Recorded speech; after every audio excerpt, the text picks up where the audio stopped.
Alors, on va passer la parole tout de suite à Morgane Colombert. Je ne sais pas s'il est avec nous. Je pense que oui. Morgane, est-ce que tu nous entends? Je vous entends parfaitement. Bon, bonjour Morgane, comment ça va? Très bien. Alors Morgane, je peux dire beaucoup de choses, mais je vais faire très court. Elle est chef de projet recherche-développement chez Efficacity. Efficacity, c'est un institut de transition écologique pour les villes, transition écologique ou énergie, je ne sais plus, mais tu vas me corriger. Mais elle a soutenu une thèse il y a quelques années déjà sur les questions climatiques et les questions des îlots de chaleur en ville, en proposant, elle était la première à l'avoir fait, des leviers d'action pour la prise en compte du climat dans les questions urbaines. Et depuis, elle a fait un parcours au sein de l'EIVP, elle était responsable du pôle énergie-climat au sein de l'école. Et depuis quelque temps, elle est chez Efficacity, avec qui l'EIVP entretient d'excellentes relations depuis quelque temps. Et c'est du gagnant-gagnant à chaque fois. Et je tiens à saluer toute l'équipe d'Efficacity si ils sont là pour écouter Morgane. À toi, Morgane, pour 20 minutes, s'il te plaît, sur les questions de le ciel, le soleil et la ville. Sommes-nous prêts pour les canicules? Voilà. J'espère que vous voyez bien. N'hésitez pas à m'interpeller si vous ne voyez pas très bien la présentation. Donc oui, le petit clin d'œil. Donc en préambule, juste cette carte, donc comme je le mettais en référence à mon titre, donc dans les années 60, on chantait le ciel, le soleil et la mer.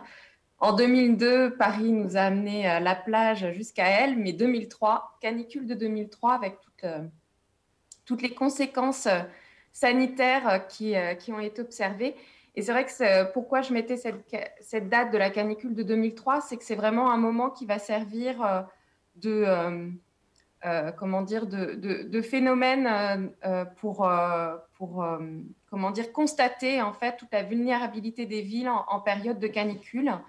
Il y a la surmortalité, mais il y a aussi toute la problématique d'inconfort que ça va générer. Et c'est vrai qu'à partir de 2003, il va y avoir une prise de conscience sur cette vulnérabilité assez particulière des villes. Et donc, il y a les premiers, même s'il y avait déjà des travaux, on va dire, sur l'îlot de chaleur urbain, les vagues de chaleur et la ville avant, c'est vrai qu'à partir de cette canicule, ça a finalement accéléré et mettre en avant tous les travaux qui avaient pu être fait sur cette thématique. Et les urbanistes et les architectes vont de plus en plus s'intéresser à cette problématique. Donc c'est vrai que Youssef en parlait. Et donc j'ai oublié de le faire, mais merci beaucoup Bernard et Youssef de m'avoir invité à partager ces différents éléments aujourd'hui. Mais donc c'est vrai à partir de 2003 et ma thèse s'inscrivait un petit peu dans cette logique-là, va y avoir une volonté un peu plus importante de venir décliner dans l'urbanisme et dans l'architecture cet enjeu de l'îlot de chaleur urbain et des vagues de chaleur. Donc, juste pour présenter un petit peu l'organisation de ma présentation. Ouais, j'essaie juste de baisser ça. Voilà. Donc, ce sera en 3 temps. Donc, revenir un petit peu sur cette relation entre le cadre bâti et le climat. Hein, ce n'est pas quelque chose de tout neuf. Hein, ça ne date pas de 2003.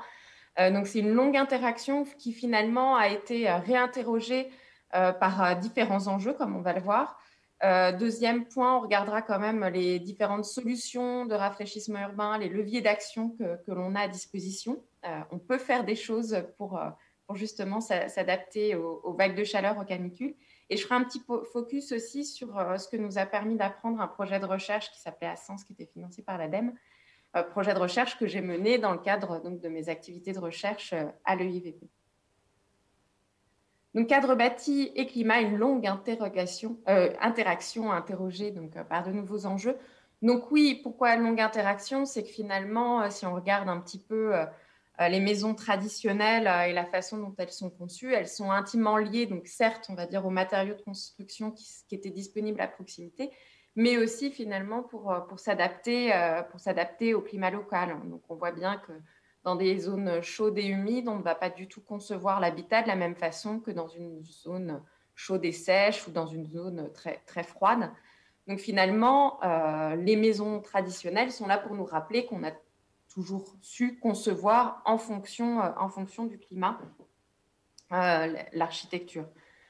Mais finalement, tout au long du XXe siècle et un peu à la fin du XIXe siècle, il y a des nouveaux procédés constructifs qui vont arriver, le béton armé, des nouvelles technologies et équipements, la climatisation, les ascenseurs, etc. Et puis également ce bas prix de l'énergie qui vont permettre finalement de s'abstraire un petit peu de ce climat extérieur qui était finalement auquel on s'adaptait. Et on va assister à une forme de globalisation de l'architecture. Enfin, ça m'arrive avec quelques étudiants parfois de m'amuser à leur faire comparer différents quartiers d'affaires. Bon, ben, finalement, sauf si on a une tour très emblématique, c'est presque difficile, quel que soit l'endroit sur l'hémisphère où on se trouve, de différencier finalement dans quelle zone du globe on se situe. Donc, finalement, on a réussi à s'abstraire de ce climat puisqu'on avait la possibilité de créer un climat intérieur à l'intérieur des bâtiments très confortable grâce à un certain nombre de technologies qui s'appuyaient sur la consommation énergétique, mais on avait un très bas coût de l'énergie.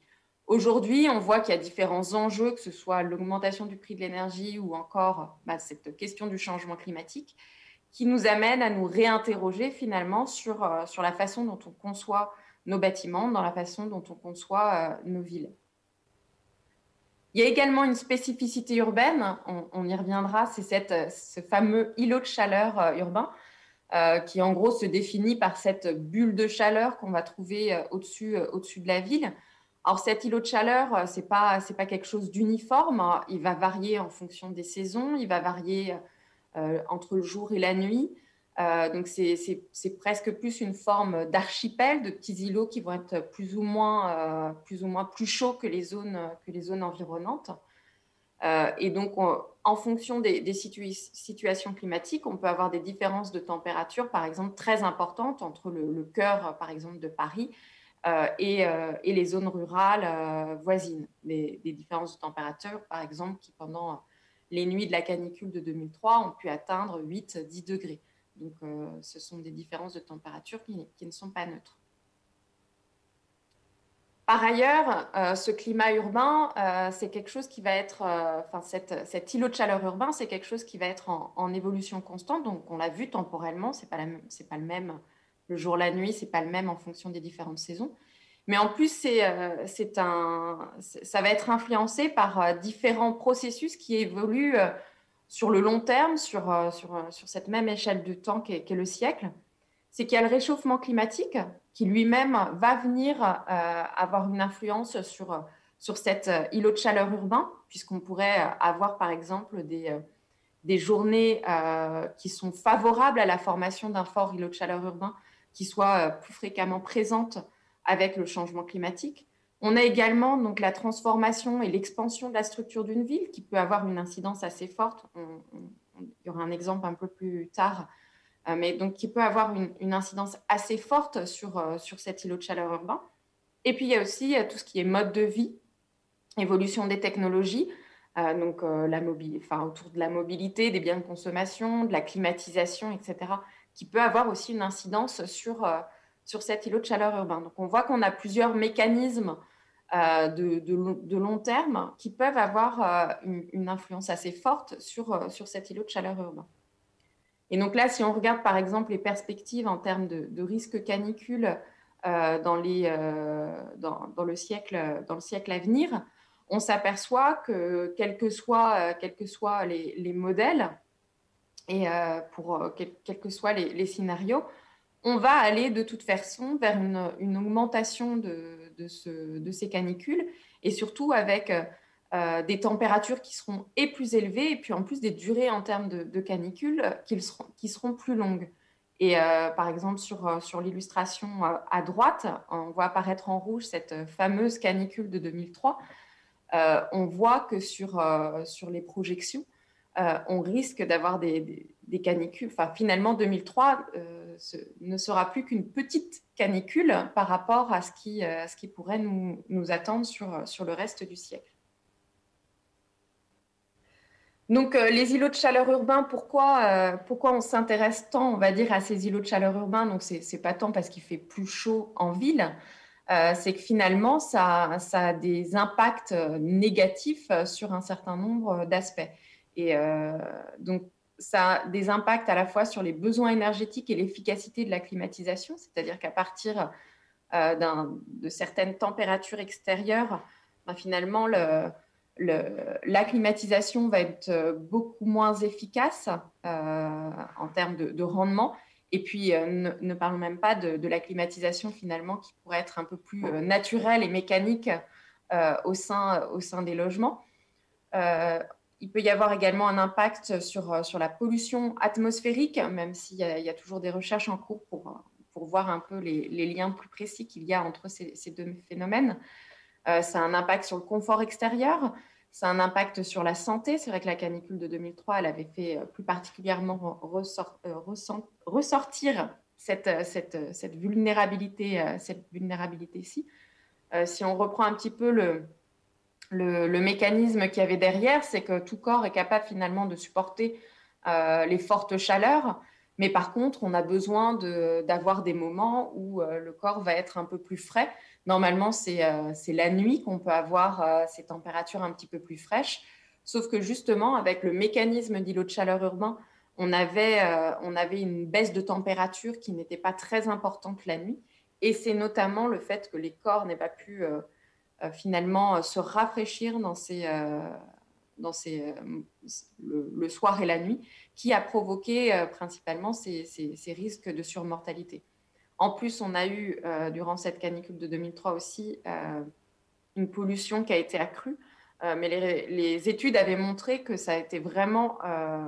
il y a eu une part de surmortalité liée à ces problèmes de qualité de l'air, mais la grosse majorité de la surmortalité a été liée vraiment à la dimension température, chaleur, lors de cette canicule de 2003. Et puis, ça a des impacts également sur la faune et la flore, puisque ça va favoriser l'implantation d'espèces non endémiques. Donc, je me suis, entre guillemets, amusée à faire quelques mémos pour essayer de se souvenir un peu des points clés qui sont abordés dans ces différentes parties. Mais donc, le premier mémo, c'est qu'on s'aperçoit finalement là qu'on a des processus, le changement climatique, le climat urbain, la transformation des villes, l'évolution des modes de vie, qui sont assez complexes et qui en plus sont entrelacés, et que ça entraîne en plus des enjeux multiples sur l'environnement, la santé, etc.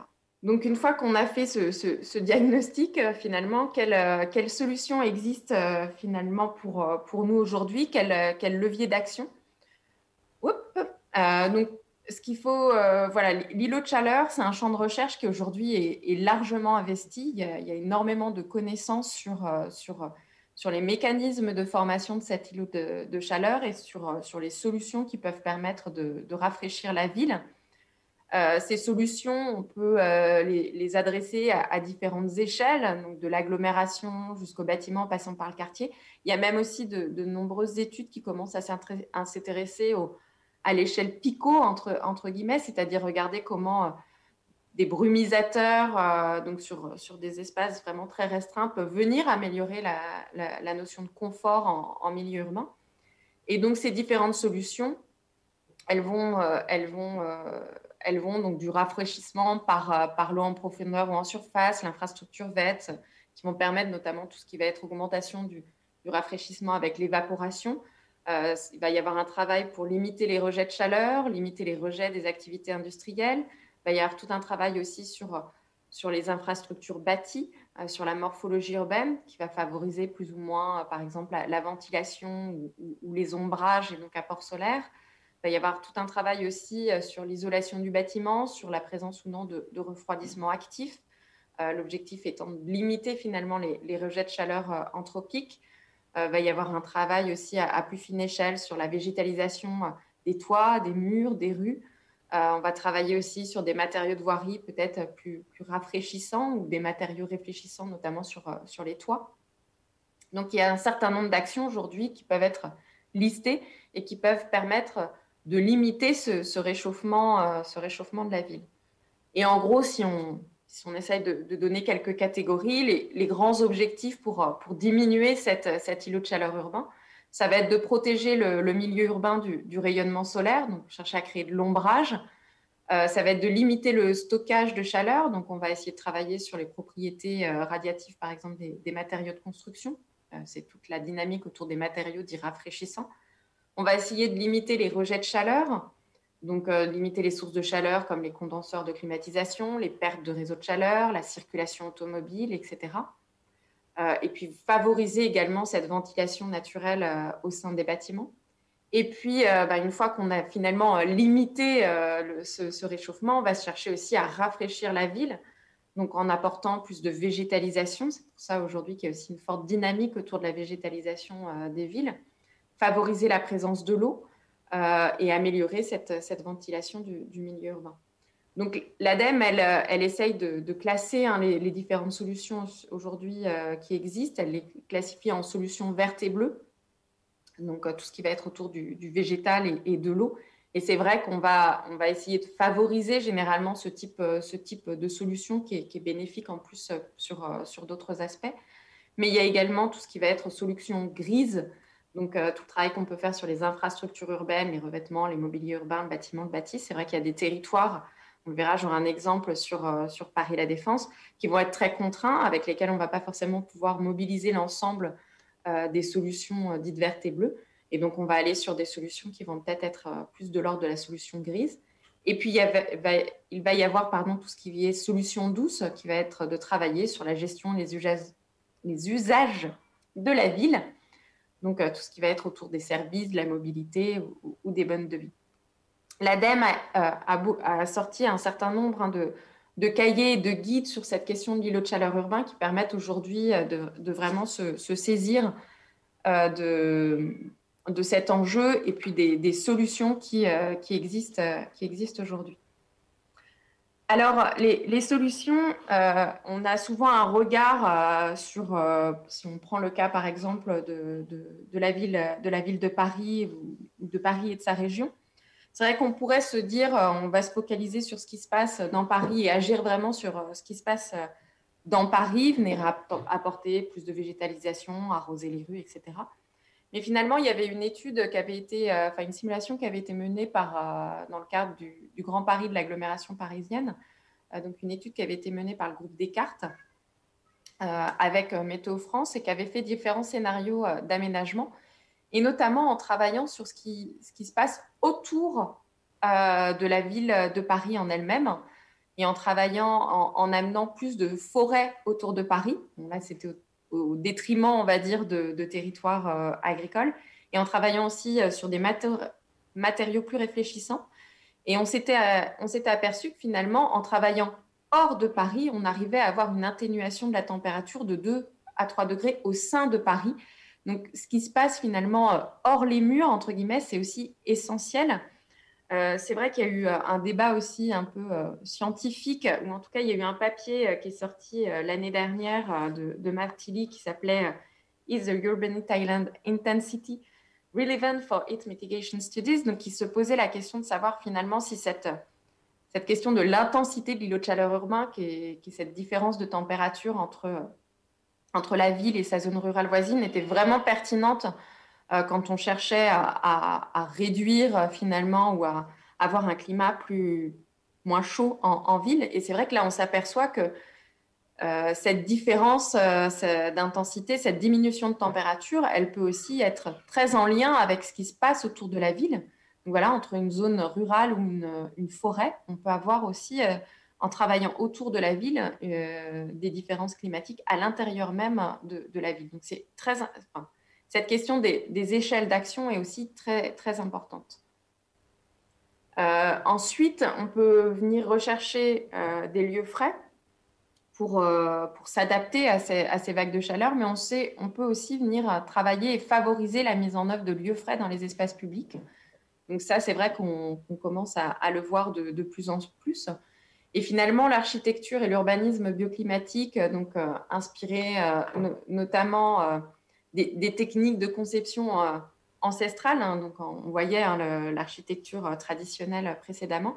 Donc ça a permis de développer et de proposer des solutions techniques finalement pertinentes pour vivre dans des conditions climatiques avec de fortes chaleurs. Donc on redécouvre finalement un certain nombre de ces architectures ou urbanismes, donc que ce soit en travaillant sur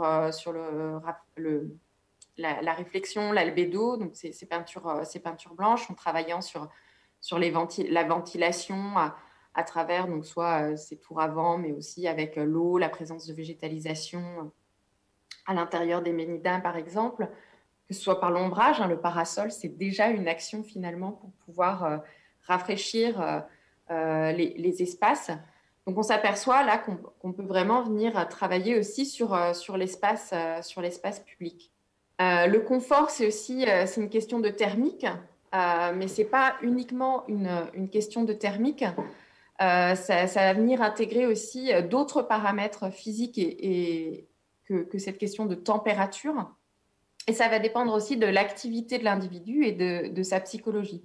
Et se pose aujourd'hui la question de savoir si finalement, si en tant qu'aménageur, architecte, collectivité, on peut agir sur le premier, sur cette question de la température, mais est-ce qu'on peut agir également sur l'activité de l'individu et sa psychologie? Ça, je voudrais illustrer aussi une analyse qu'on avait faite sur le territoire, donc sur la dalle de Paris La Défense, et on s'est aperçu que sur 2 zones qui, on va dire, thermiquement étaient assez similaires, et donc auraient dû présenter, on va dire, le même inconfort. Dans l'une d'entre elles, en fait, il y avait une activité, une animation qui était mise en place et qui faisait qu'en fait, les usagers de la dalle à cet endroit-là étaient finalement plus attirés par l'animation qui était en place et ne ressentaient beaucoup moins le côté inconfortable du lieu. Donc, on voit que la psychologie peut être relativement importante. Ça se retrouve aussi sur le fait qu'on peut être en plein soleil, en pleine zone d'inconfort, si on sait qu'on a la possibilité d'aller se rafraîchir juste à côté, à 2 mètres, parce qu'il y a un peu d'ombrage, il y a un arbre, il y a un point d'eau, etc. On va se sentir non inconfortable finalement. Donc, souvent, finalement, au lieu d'uniformiser un espace et de s'assurer que l'ensemble de cet espace soit climatiquement confortable, on peut venir travailler plutôt à petite échelle pour pouvoir proposer finalement différentes zones de confort.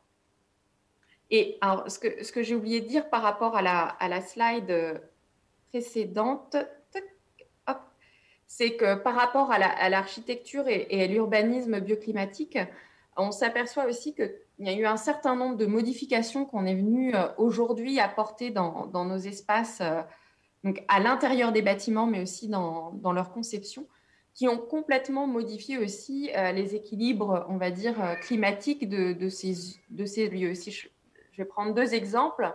Par exemple, les médinas, qui sont des endroits qui ont été conçus d'un point de vue climatique pour pouvoir justement créer des lieux frais. Une médina aujourd'hui, si vous y rajoutez la circulation automobile et si vous y rajoutez un certain nombre de climatiseurs, ben finalement, tous les bénéfices liés à cet urbanisme bioclimatique vont être complètement modifiés, déséquilibrés par l'arrivée de ces finalement nouveaux modes de vie. Pareil, on a un certain nombre de bâtiments anciens où il y a eu un redécoupage qui a été fait à l'intérieur pour créer plus de logements, mais donc potentiellement plus petits, ne possédant plus finalement de fenêtres traversantes. Or, ces fenêtres traversantes, c'est ce qui va permettre justement cette ventilation naturelle des logements. Donc, on s'aperçoit aussi qu'il y a un certain nombre de choix qui ont pu être faits assez récemment, on va dire, qui ont pu casser des bénéfices, on va dire, bioclimatiques au sein des bâtiments aujourd'hui et au sein de l'urbanisme. Donc, c'est pour ça qu'il y a toujours un jeu d'échelle aussi à bien réfléchir. Donc, aujourd'hui, il existe un certain nombre de solutions pour venir rafraîchir les villes. On l'a vu, donc ça a été très étudié. Je ne vais pas aller plus loin, mais c'était pour vous montrer finalement qu'on a une diversité, mais que par contre, derrière cette diversité, on va avoir des influences plus ou moins fortes. Par contre, aussi, un élément que nous a appris l'expérimentation qu'on est en train de mener sur Paris La Défense pour mettre en place des solutions de rafraîchissement urbain, c'est le fait que finalement, la différence de température, oui, c'est important, mais par contre, se pose aussi énormément de questions autour des autres impacts que ça peut avoir. Donc, quelle différence par rapport à une solution plus naturelle, si on met en place, par exemple, une solution qui n'est pas un arbre? quel est le ressenti des usagers, est-ce que c'est performant d'un point de vue environnemental en termes de bilan carbone, est-ce que les usagers acceptent ce nouveau dispositif, est-ce que c'est facile ou non à mettre en œuvre. On s'aperçoit qu'il y a aussi d'autres critères que finalement cette différence de température qui peut intervenir. Et donc là, voilà, il y avait un côté attention à la maladaptation quand on va venir travailler sur le rafraîchissement urbain. Donc la maladaptation, ça désigne, j'ai pris une définition du ministère, donc un changement opéré dans les systèmes naturels ou humains qui font face au changement climatique et qui conduit de manière non intentionnelle à augmenter la vulnérabilité au lieu de la réduire. Donc il y a eu un article qu'on a coécrit avec plusieurs auteurs, dont Vincent Viguet, sur que When Adaptation Increases Energy Demand, a Systematic Map of the Literature, qu'il y a un gros manque au niveau de la recherche justement sur ces solutions d'adaptation et sur l'impact que ça peut avoir en termes de consommation d'énergie. Il y a un gros focus qui a été fait sur les impacts de ces solutions d'adaptation sur le chauffage et la climatisation. Mais finalement, il y a assez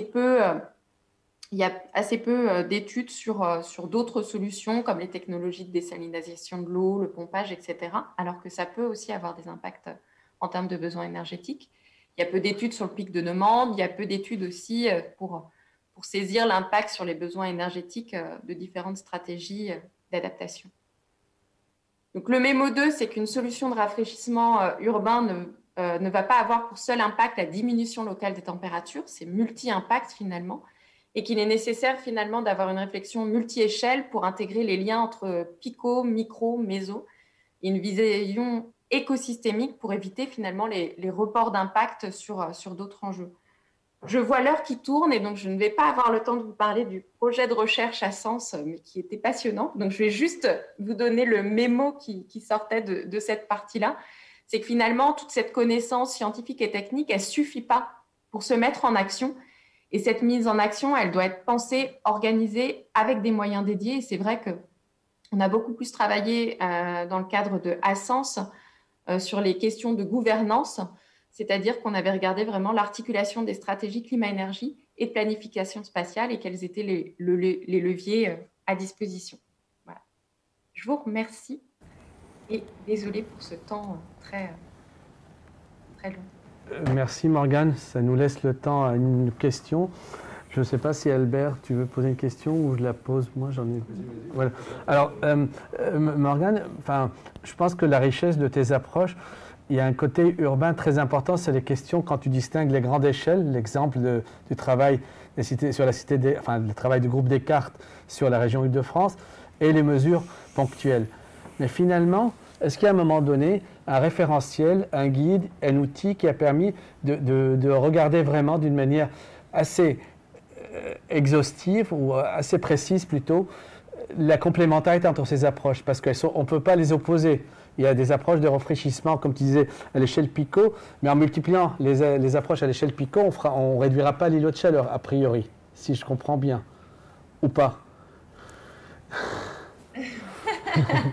La question n'est pas évidente parce que je pense que ça dépend des différentes solutions. On va dire un arbre tout seul pourrait être vu comme une petite solution très, très Picot en apportant son petit point de rebrage et sa végétation, enfin, son évapotranspiration.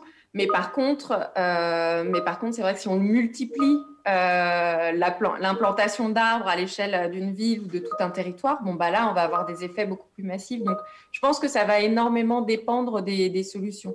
Mais par contre, c'est vrai que sur le côté brumisation, on sent bien que là, ça peut être qu'une solution très, très ponctuelle parce que derrière, ça entraîne aussi d'autres mécanismes. Donc, ça va dépendre des solutions, je vais dire. Et puis, quelque chose aussi qui était très abordé dans le projet à Sens, c'est l'importance aussi du territoire. C'est-à-dire que autant sur l'énergie et la transition énergétique, on peut venir systématiser un certain nombre de solutions d'un territoire à l'autre. Autant là, sur cette question d'adaptation, de traitement de l'enjeu de la chaleur, on a vraiment besoin de revenir en permanence aux spécificités du territoire et à ses spécificités en termes d'urbanisme et de vulnérabilité. Oui, Morgane, moi j'ai une question d'architecte. Oui. Assez Hein? Ah d'accord, oui. Il la pose. Il est là-haut. D'accord, ok, d'accord, oui, oui. Est-ce que tu penses qu'il faut changer d'architecture? Dit autrement, on voit très Je vais le bien dire. que les pays méditerranéens ont traditionnellement plutôt eu l'habitude de concevoir des architectures adaptées à leur climat et à des climats chauds. Je dirais l'osmanisme, ce n'était pas franchement ça. Est-ce qu'il serait judicieux, par exemple, c'est une question d'école, de dire qu'à Paris, on lance un concours d'architecture bioclimatique d'un quartier adapté au climat de demain? On va y avoir le PLU bioclimatique qui va sortir. Je ne parle pas du PLU. Donc on va voir ce qu'il va nous donner. C'est l'architecte, c'est pas l'urbaniste qui pose. Oui, je sais.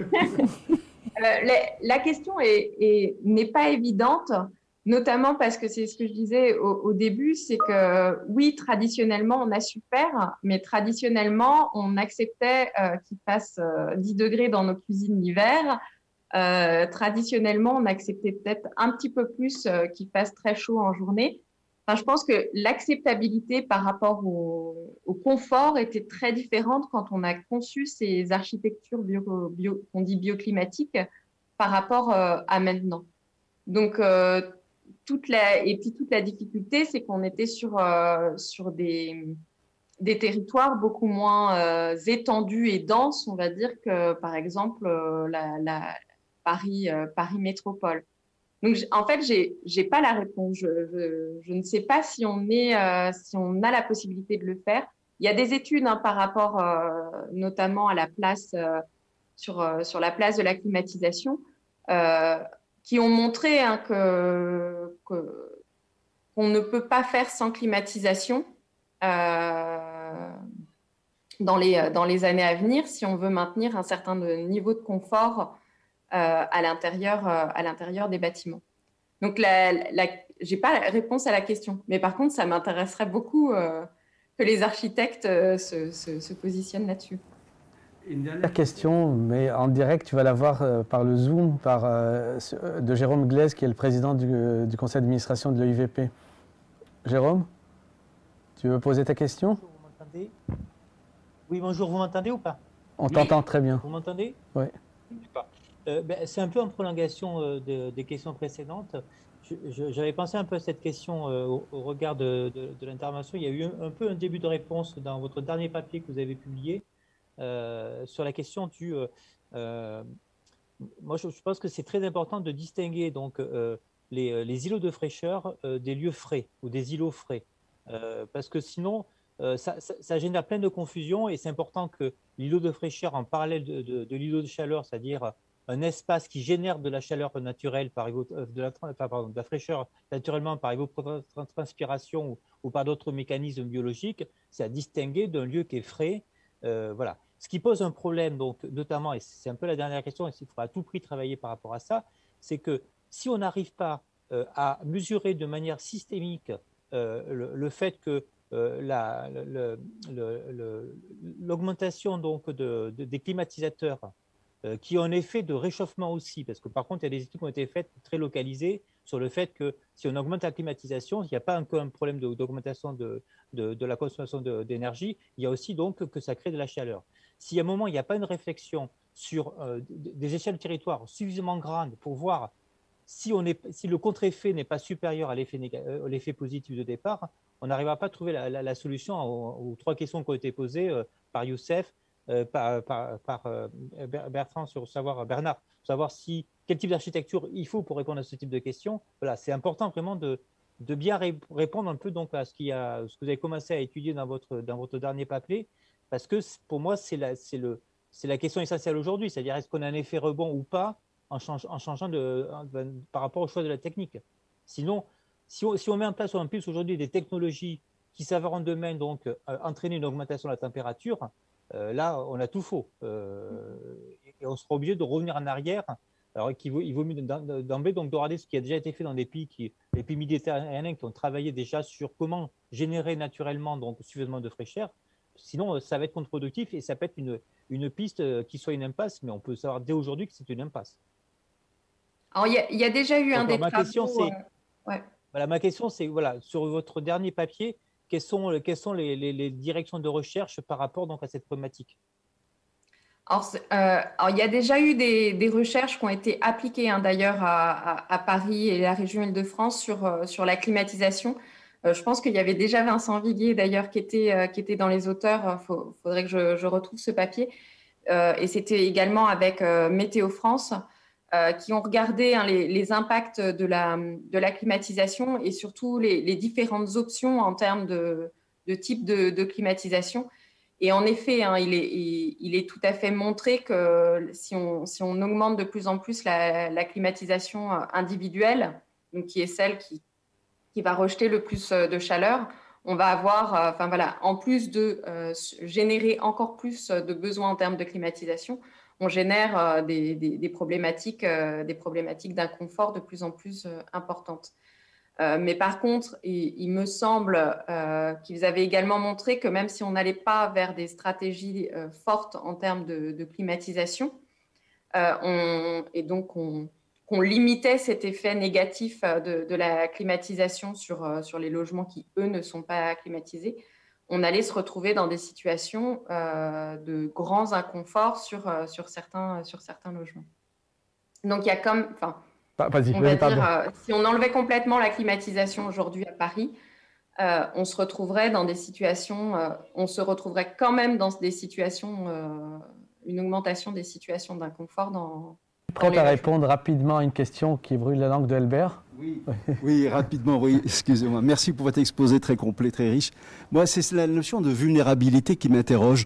Est-ce qu'elle ne mérite pas elle-même justement une réflexion de savoir qu'est-ce qui fait la vulnérabilité d'une ville? Est-ce qu'il n'y aurait pas un diagnostic précis justement par rapport à cette question de la chaleur thermique à faire et évidemment à partir de là voir qu'il y a certaines villes qui sont plus vulnérables que d'autres et à cause de quoi, et donc savoir où agir, comment agir, et puis ça permettrait aussi de réfléchir sur les indicateurs. Est-ce qu'il y a des indicateurs qui sont prioritaires? Est-ce qu'il y en a qui sont plus importants que d'autres à mettre en place pour l'action sur ce problème-là? Voilà, rapidement sur ce thème. Alors, je vais pouvoir faire qu'une réponse partielle, mais oui, la vulnérabilité en soi, même face aux vagues de chaleur, elle va être multifactorielle. Donc moi, je l'ai vraiment prise sous l'angle, on augmente, on va dire, l'inconfort thermique. Donc je suis vraiment restée sur la partie, on va dire, inconfort thermique, mais elle va être multifactorielle. Elle va être aussi très liée à la culture aussi des citadins de la ville qui est concernée. Donc ça nécessiterait presque une approche qui ne soit pas purement ingénierie urbaine, mais de faire intervenir beaucoup plus, on va dire, de discipline. Donc on voit que sur le côté vulnérabilité, il y a du travail aussi à faire, mais que là, ça nécessite un regard presque pluridisciplinaire sur la question. Merci Morgane, merci beaucoup.